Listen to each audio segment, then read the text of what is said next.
Rahim, welcome back to my channel पर हो logic together. उम्मीद है कि आप तमाम लोग खैरियत से होंगे। तो आज हम लोग एक्सरसाइज 8.4 का पार्ट 1 पढ़ेंगे। ये न्यू बुक के अकॉर्डिंग मैं क्वेश्चन सॉल्व करवा रहा हूँ। 8.1 के तमाम सवाल कर चुके हैं, 8.2 के तमाम सवाल कर चुके हैं, 8.3 के भी तमाम सवाल कर चुके हैं। अब आखिरी एक्सरसाइज है जिसके अंदर मुश्किल से 4 से 5 सवाल है, उसके भी क्वेश्चंस आज हम लोग क्या करते हैं, सॉल्व करने की कोशिश करते हैं। और ये एक तरह का थ्योरम टाइप का सवाल है, मतलब प्रूफ करने का सवाल है कि ये ऐसे कैसे प्रूफ हो रहा है, जस्ट हमें वो सीखना है आज के लेक्चर के अंदर। ठीक है, तो क्वेश्चन नंबर 1 हमें कहता है the tangent drawn at the end of a diameter of a circle are parallel. ठीक है, तो बोला जा रहा है कि आपके पास टेंजेंट है डायमीटर ऑफ अ सर्किल के, वो क्या एक दूसरे के पैरेलल है। लेकिन इस सवाल को समझने से पहले मुझे आपको कुछ चीजें बतानी पड़ेगी। अगर आपको किसी भी एक्सरसाइज के क्वेश्चन चाहिए न्यू बुक के, सपोज के तौर पे अगर आपको एक्सरसाइज 4.4 का क्वेश्चन नंबर 1 चाहिए, तो आप लिखोगे क्लास 12 एक्सरसाइज 4.1 क्वेश्चन नंबर 1 और आगे लिखोगे पढ़ो लॉजिक टुगेदर, तो क्या हो जाएगा, आपके पास वो वाला एक्सरसाइज आ जाएगा। ठीक है, क्योंकि न्यू चैनल है ये, और इसके अंदर क्या है, इसके अंदर आपके पास डायरेक्टली आपको मेरे वीडियोस नहीं मिल पाएंगे, लेकिन इस तरह से सर्च करके लिखोगे तो इंशाल्लाह आपको मिल जाएगा। और प्लेलिस्ट भी मौजूद है। अगर आपको मेरा ग्रुप में ऐड होना है, मेरे ग्रुप में, वो प्राइवेट ग्रुप और पब्लिक ग्रुप, ठीक है, प्राइवेट ग्रुप है मेरे पास और एक क्या है, पब्लिक ग्रुप है।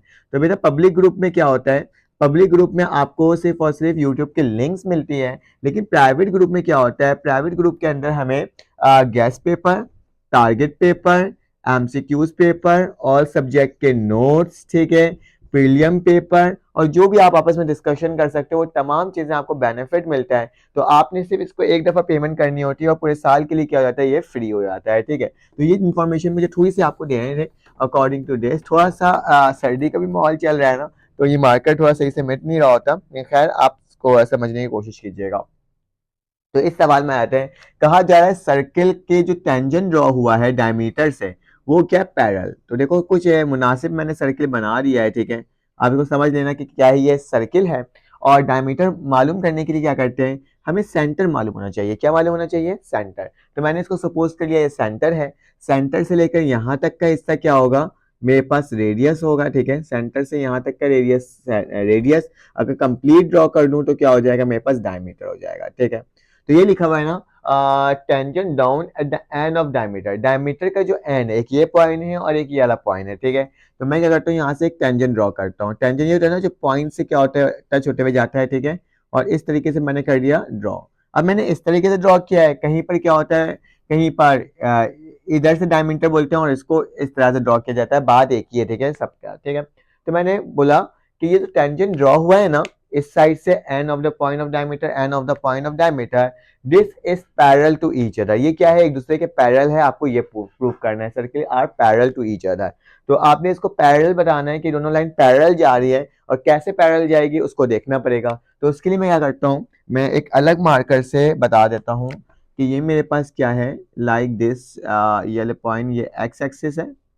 ठीक है, और ये मेरे पास क्या है, वाई एक्सिस है। सॉरी, ये वाई एक्सिस, ये एक्स एक्सिस है और वो वाई एक्सिस था। ठीक है, तो ये लाइन जा रही है और ये मेरे पास एक तरह से बना हुआ। आप इसको अपने कॉपी बनाओगे ना तो आप अच्छे से बना सकते हो, क्योंकि यहाँ पे तो ये इसी तरीके का ही बनेगा। ठीक है, ये सर्किल का क्या बिल्कुल सेंटर है।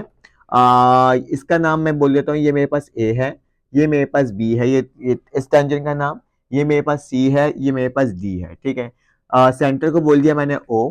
ठीक है, और ये जो पॉइंट डायमीटर का है इसको बोल देता हूँ ई, और इसको बोल देता हूँ एफ। ठीक है, ओ ई एफ। ठीक है, तो ये मेरे पास क्या हो गया, इस तरह से हो गया। आप कोई भी नाम लिख सकते हो, कोई भी अल्फाबेट लिख सकते हो, उससे कोई मसले की बात नहीं है।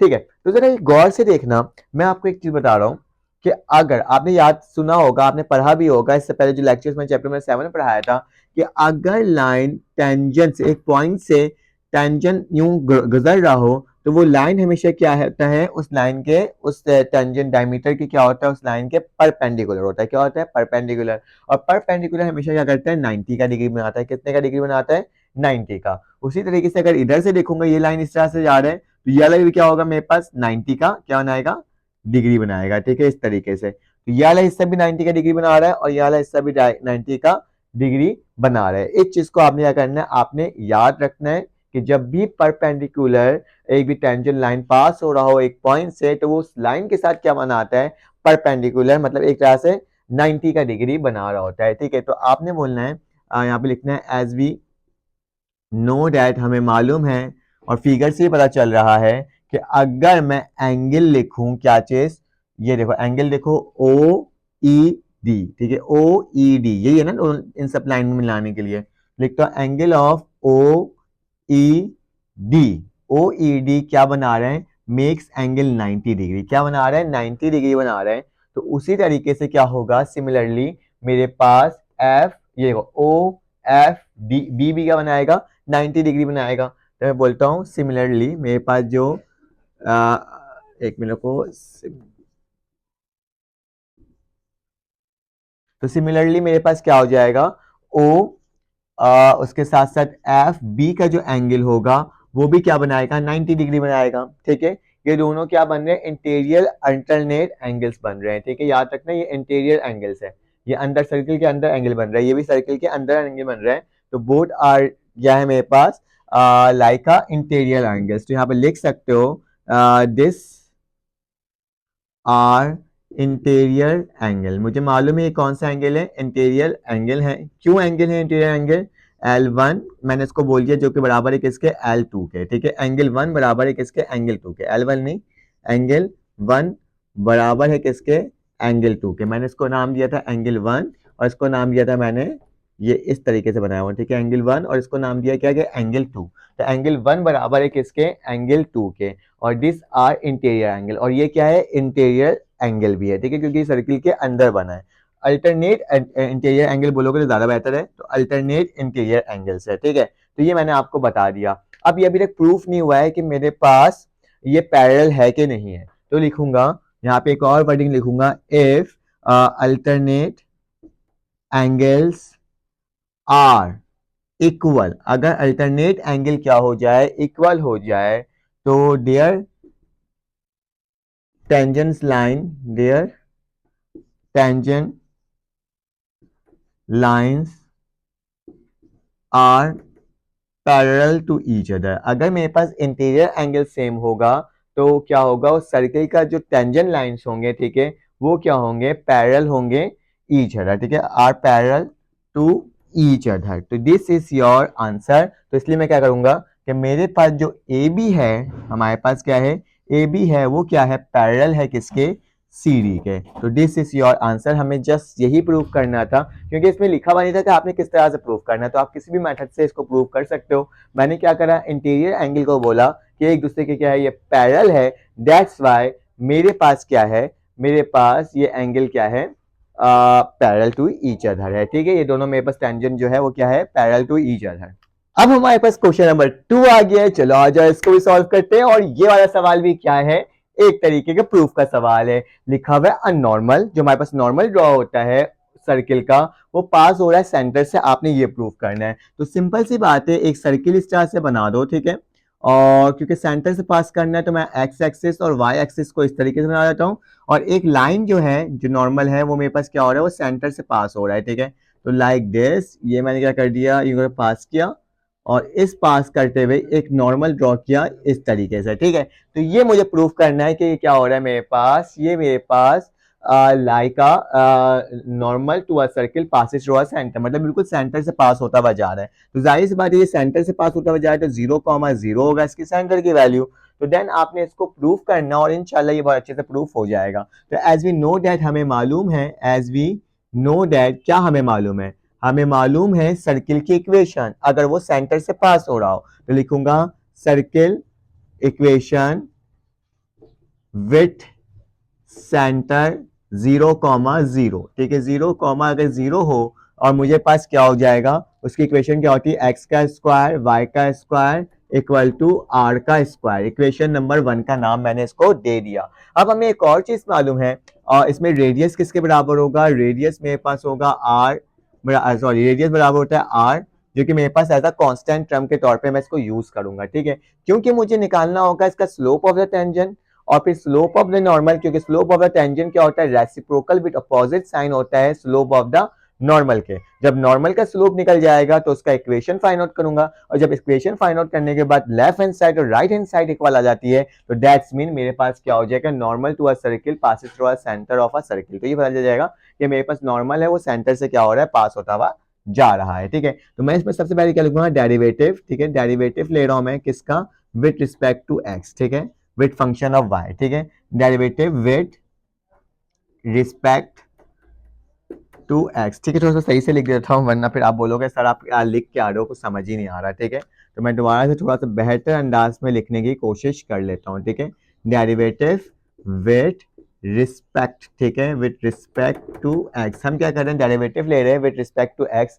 किसका रिस्पेक्ट टू एक्स ले रहे हैं, इक्वेशन नंबर 1। ठीक है, तो मैंने इक्वेशन नंबर 1 लिख दिया। तो इक्वेशन नंबर 1 का डेरिवेटिव लोगे तो d upon d x, x का क्या हो जाएगा square, plus d upon d x क्या हो जाएगा वाई का square, d upon d x क्या हो जाएगा आर का square. R is a constant. ठीक है, तो मेरे पास क्या हो जाएगा इसका डेरिवेटिव 2x। ठीक है, आपको आते ही ये पहले आ जाएगा और 2 में से 1 माइनस हो जाएगा।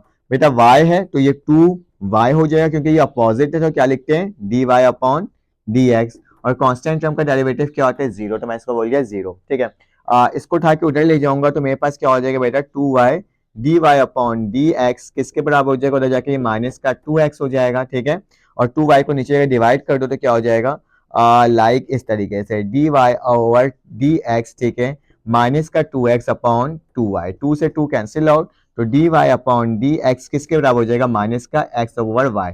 याद रखना जब भी हम किसी भी इक्वेशन का क्या लेते हैं, डेरिवेटिव ले लेते हैं, वो असल में स्लोप ऑफ द टेंजेंट होता है। ठीक है, तो मैं बोल सकता हूँ कि मेरे पास स्लोप ऑफ टेंजेंट जो है वो क्या फाइंड आउट होकर आया है, वो मेरे पास फाइंड आउट होकर आया है माइनस का x ओवर y। ठीक है, इसमें वैल्यू पुट करते हैं तो पता चलता है, तो x ओवर क्या हो जाएगा y।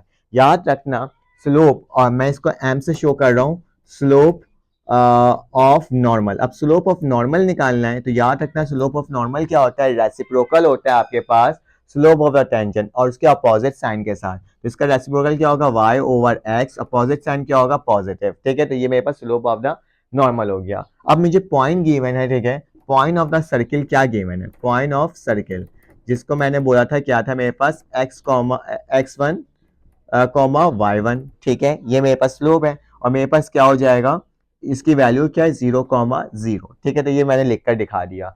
साथ साथ अब मुझे नॉर्मल की क्या बनाना होगा, इक्वेशन, क्योंकि स्लोप निकल गया तो इक्वेशन निकालना बहुत आसान। तो नॉर्मल इक्वेशन फाइंड आउट करने जा रहे हैं। नॉर्मल इक्वेशन मेरे पास क्या हो जाएगा, विथ पॉइंट, जो विथ पॉइंट जो गिवन है वो क्या गिवन है, x1 कॉमा y1। ठीक है, इसका जो x1 कॉमा y1 के साथ दिया हुआ है तो नॉर्मल का इक्वेशन फाइंड आउट करना है। तो नॉर्मल का इक्वेशन किस तरह से फाइंड आउट होगा, मैं बताता हूँ आपको किस तरह से होगा। तो मेरे पास क्या हो जाएगा, y माइनस y1 ये बराबर हो जाएगा m x माइनस x1। ठीक है, तो यही टर्म मेरे पास हो गई। उसके बाद क्या हो जाएगा, इसका फॉर्मूला लगाऊंगा, y लिखूंगा माइनस y1 ही लिखूंगा। m की जगह क्या आ जाएगा मेरे पास, m की जगह आ जाएगा जो मैंने स्लोप की वैल्यू लिखा था वो क्या था, y ओवर x, और यहाँ क्या हो जाएगा x माइनस x1। बेटा ये मल्टीप्लाई हो जाएगा, सॉरी यहाँ तक ना स्लोप की वैल्यू को क्या लिखना है तुम लोग, अगर चाहो तो आप लिख सकते हो क्या, चलो इसको हम करने की कोशिश करते हैं। वैसे तो हम इसको स्लोप को भी लिख सकते हैं x1 और y1। ठीक है, तो ये ज़्यादा बेहतर हो जाएगा। ठीक है, अगर मैं x1 और y1 लिख दूँ, और चलो मैं लिख कर दिखा देता हूँ, पहले मल्टीप्लाई करवा देता हूँ, x ठीक हो जाएगा y माइनस y1, और यहाँ क्या हो जाएगा मेरे पास, लाइक उधर जाके मल्टीप्लाई होगा तो y x माइनस x1। याद रखना इस स्लोप की वैल्यू को क्या कर देना, x1 y1 x1 y1, क्योंकि पॉइंट की वैल्यू है ना, तो ये भी x1 हो जाएगा और ये भी क्या हो जाएगा y1, तो ये भी y1 और ये भी क्या हो जाएगा x1 हो जाएगा। ठीक है, इसको मल्टीप्लाई कर लो एक दूसरे से, तो x1 y का क्या हो जाएगा, x1 y हो जाएगा, माइनस का बेटा y1 की वैल्यू क्या है मेरे पास, 0 है, तो क्या लिख दूंगा, 0 लिख दूंगा। ठीक है, इक्वल टू का निशान, ये मेरे पास y1 x के साथ मल्टीप्लाई हो तो क्या हो जाएगा y1 x, और x1 की वैल्यू क्या है, 0 है, तो मैं क्या लिख दूंगा, 0। ठीक है, यहाँ तक तो कोई मसले की बात नहीं है। तो मतलब इक्वेशन क्या बन गया है, x1 y equal to y1 x। तो बेटा x1 की वैल्यू मुझे फिर से पता है क्या है, 0 है, तो क्या हो जाएगा 0 इक्वल टू 0, तो मतलब left hand side right hand side के इक्वल हो गया। तो दैट्स मीन मेरे पास क्या है, ये इक्वेशन क्या है, नॉर्मल से पास हो रही है, ठीक है, सेंटर से पास हो रही है ऑफ अ सर्किल। तो ये भी हमने क्या कर दिया, इसको प्रूव कर दिया। अगर आपको समझ में आया तो आप लाइक कमेंट सब्सक्राइब जरूर करना। फिर आपसे मुलाकात होगी एक न्यू वीडियो में एक नए टॉपिक के साथ। अपना ख्याल रखना, अपने ख्याल रखना, दुआ में याद रखना। अल्लाह हाफिज।